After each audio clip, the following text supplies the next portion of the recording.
So 2020 has been one heck of a crucible for government and for the platforms on which it relies. The public sector has shown that it can react quickly at scale using tools that simply weren't available a decade ago. Can you imagine this pandemic pre-FaceTime? Well, there's a lot of tools that now make it possible, as Sim mentioned, to continue to move forward by tackling health and policy and the economy in digital ways. We've also created this roadmap for the future of government in the digital age. But where do we go from here? My next guest is Dr. Julia Glidden. She's no stranger to digital innovation. In her role as the worldwide public sector CVP at Microsoft, she works closely with governments around the world to chart their digital transformation. Good morning, Julia. How are you? Hey, Alistair. Good morning. Great to virtually see you. I wish we were all together, but, next year.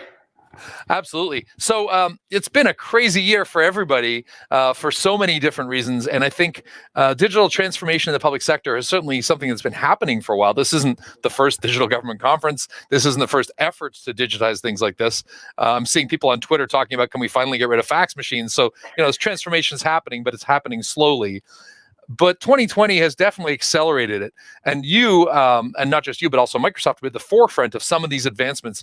When you look back at this year, what do you think are the big milestones that have really spurred us to adopt new models of organization, new models of work? Well, it's a fantastic question. And obviously, talking to you here from New Hampshire in the US, it's a timely question.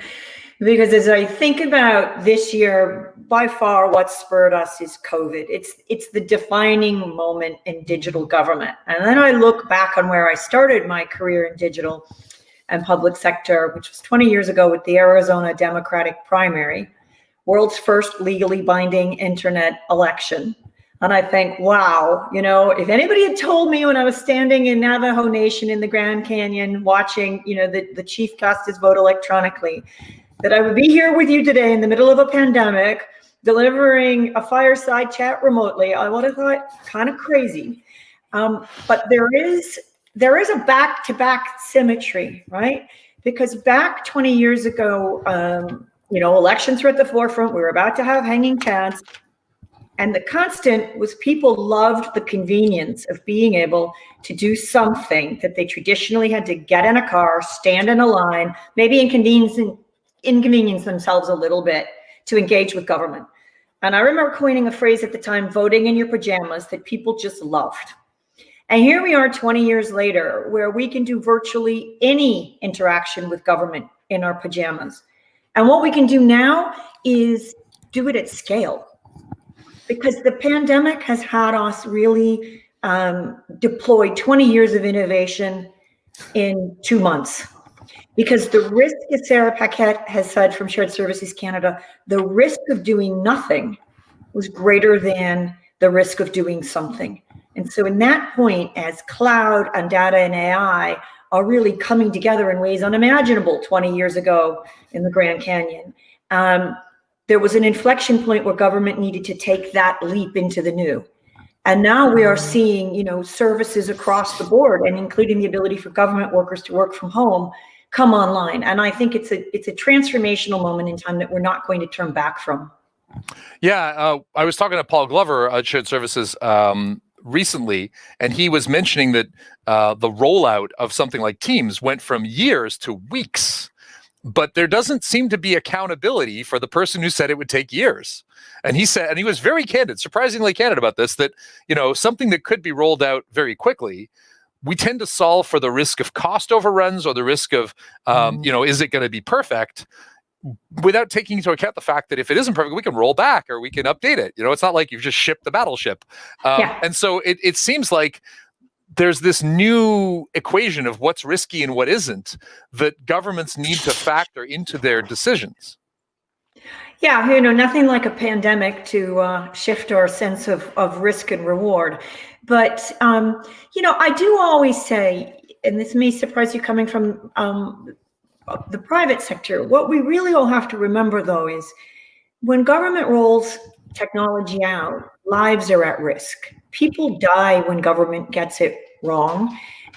Trust and transparency are at risk because it's taxpayer money, it's all of our money. So I do understand that government can sometimes be slower adopters than the private sector. What we've seen in the pandemic, though, is that actually government can do it. They can be fast adopters. And I don't think we're going to see the same rate and pace of explosive innovation where a 3-year rollout happens literally over a weekend. But I also don't think we're going to retreat back to kind of waterfall and contracts that have, the code is redundant by the time you sign the ink and everything is planned forward. I think we're going to come back to a balance, a healthier balance, where we're going to see a lot more rate and pace and agility in the public sector. But again, with responsibility in place, because the stakes are so much higher. Yeah, that's a very good point. I think caution is not necessarily a bug. It's a feature sometimes, right? I like that. So I have been looking at some of the other tools. I mean, obviously, the things that allow us to work remotely are tremendously valuable. But I've been looking at some of the other stuff that you've been launching, including like when I was dragging an image into my PowerPoint to make my talk this morning, AI is suggesting an alt tag for me automatically, right? I can turn on captioning and it will do live translation and transcription. And you just added Canadian French. Thank you very much.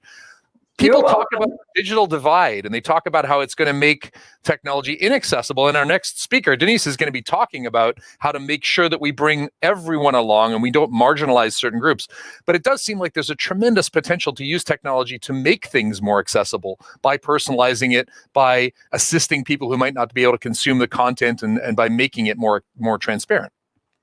Yeah, inclusiveness and accessibility, to me, now that we have seen the ubiquitousness of remote government, digital government, the way in which technology really in our darkest hours, which was 6-7 months ago, kept the fabric of civil society together. We're not going to go back, but that places a genuine ethical obligation on all of us in the public and the private sector to ensure that that technology that we're deploying is accessible to all, is inclusive to all. You mentioned AI, that it's deployed ethically. And I think we're going to see in that capacity, we're going to see a lot more emphasis on rural broadband. I live in a rural part of New Hampshire. I won't tell you about the tech challenges I've had, but thankfully I haven't had them this morning, touch wood. But it's really brought home to me. And then we all, in terms of inclusivity and accessibility, we need to be able to use the technology. Some of the advances that we've made in terms of accessibility are just truly phenomenal. Real-time captioning, for example, would just be one example. Real-time ability to tell us if we're using colors or tones or language that isn't accessible. Truly revolutionary stuff. But then it comes back to, do we have the skills? Do we have the capabilities in the public sector, across the private sector as citizens to use these new tools? So assume we have, a universal broadband access, and we've got tools that can be put to good. We still have to have a citizenry that is able to use those tools. We still have to have a public sector that's able to use those tools. So one of the initiatives I'm really, really proud of that Microsoft has done in conjunction with GitHub and LinkedIn is a major 25 million person global skilling initiative to ensure that as we come into this new workforce of the future, a workforce that, much like our public sector delivery of services, is going to be radically changed post-pandemic. Communities around the world, regardless of where they're located, regardless of their levels of access pre-pandemic, have the skills they need to succeed in the digital economy. And I'm really, really proud, this being a Canadian-based conference, to talk about the Canada Skills Program, which is 4,500 students across 12 institutions, 4 provinces. Really, I think an important advancement in helping to make services more inclusive, accessible to everyone in Canada by instilling that we have the skills we need to survive and thrive in the 21st century post-pandemic economy.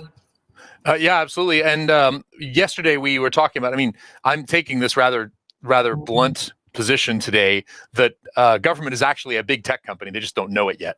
We talk about digital government, like non-digital government's the norm. We should be talking about government. And then there's analog government, which is this other thing we used to do, right?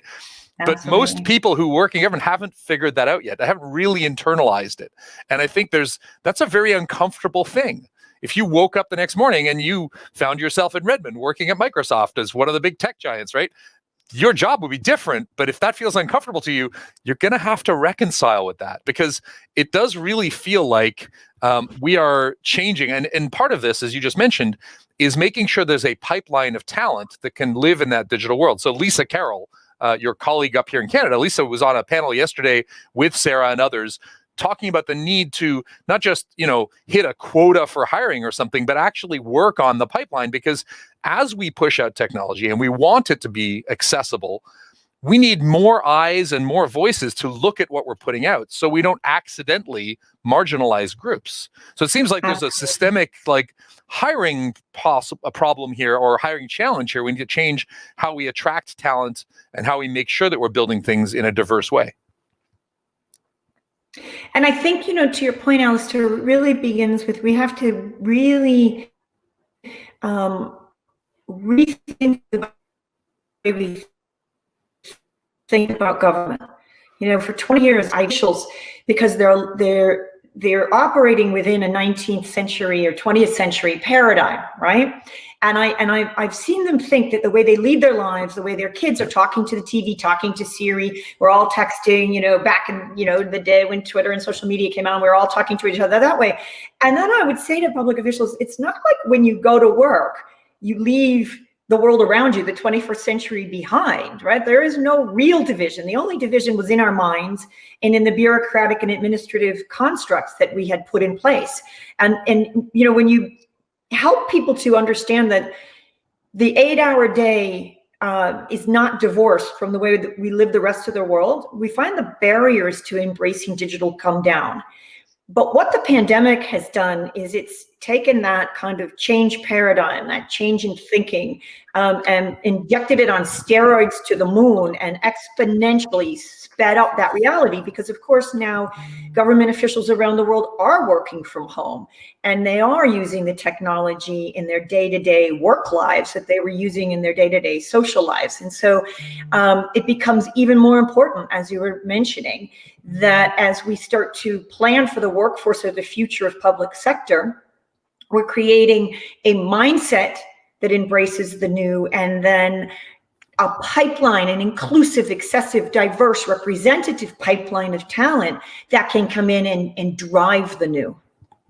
So I'm old enough to remember going to a bank and standing in line. Me too. But now, if my ATM holds onto my card for 10 seconds instead of giving it back, I think I'm about to get arrested. Something's wrong. Someone's hacked my account. I used to think nothing of spending my lunch break waiting in line, and now 10 seconds is too long. We tend to shift very quickly to these new realities.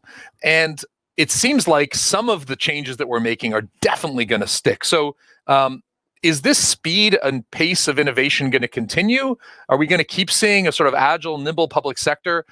Either, as we realize that COVID is a marathon, not a sprint, and as we reopen things, hopefully when a vaccine is available and when we get the pandemic under control, are we going to continue to see this kind of pace?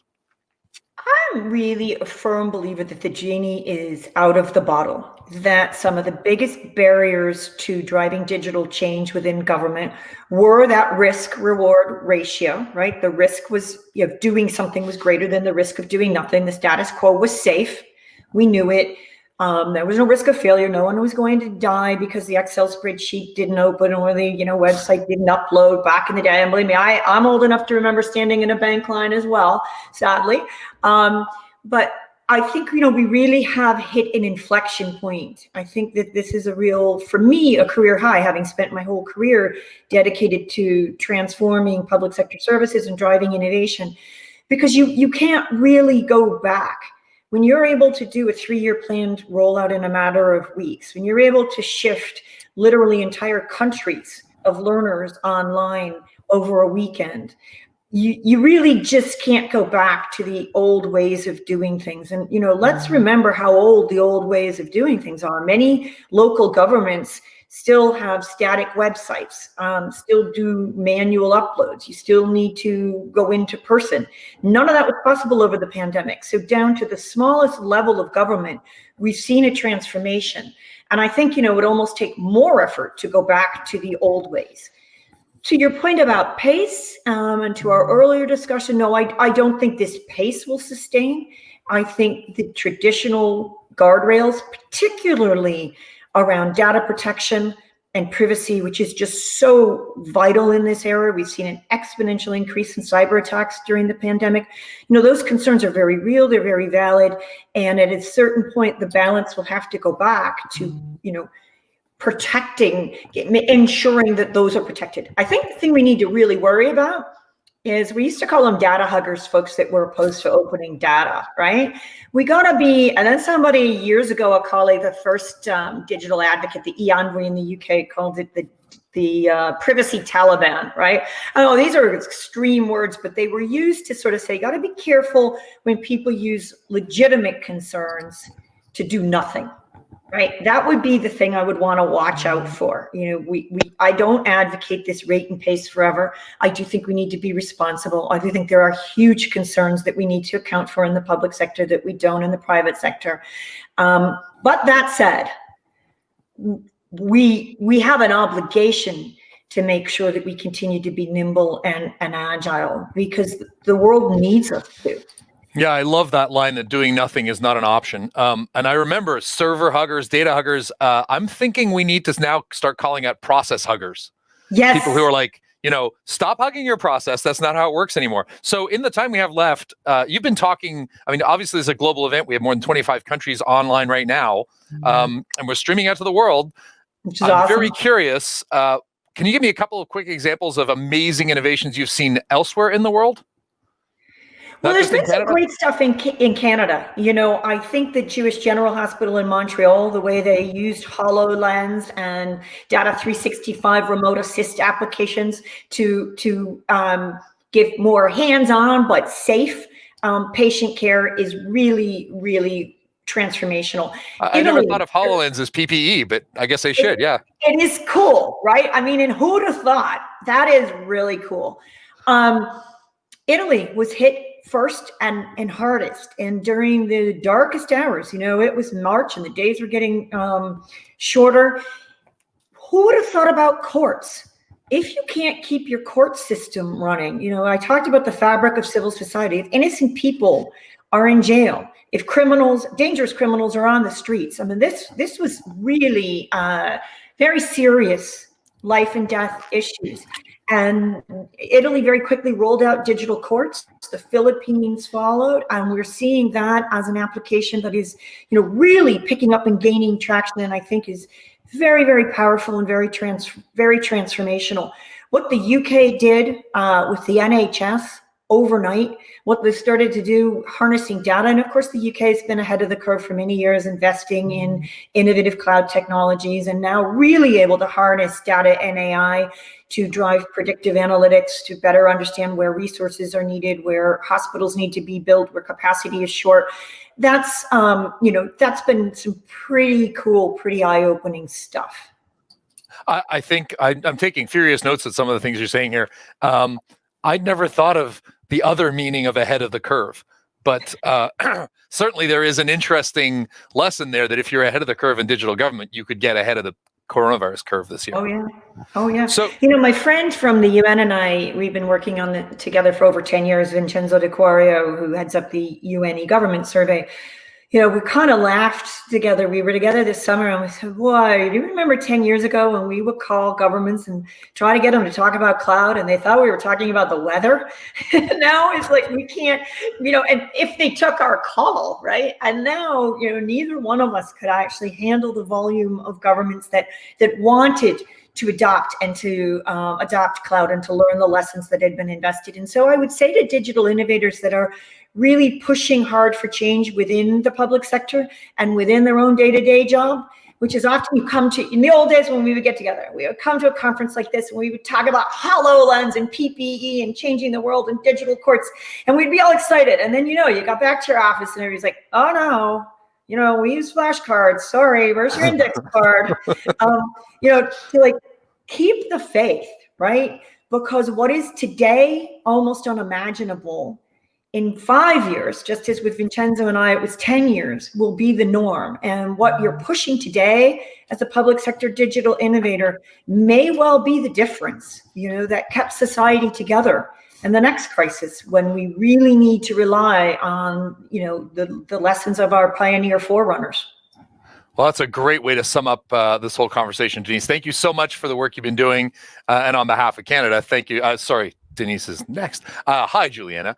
Julia, I should know the right names here. I'm looking at a lot of screens. So, Julia, thank you so much for that. It's a great way to put a bow on the whole conversation. I've written down doing nothing's not an option. And, the way to get ahead of the next curve is to get ahead of the curve on digital innovation. Now, thank you so much for being here and for supporting the conference. We absolutely could not do it any year, let alone in a pandemic year, without the support of Microsoft. So see you in person next year, Alistair and everyone. Thank you so much. Bye.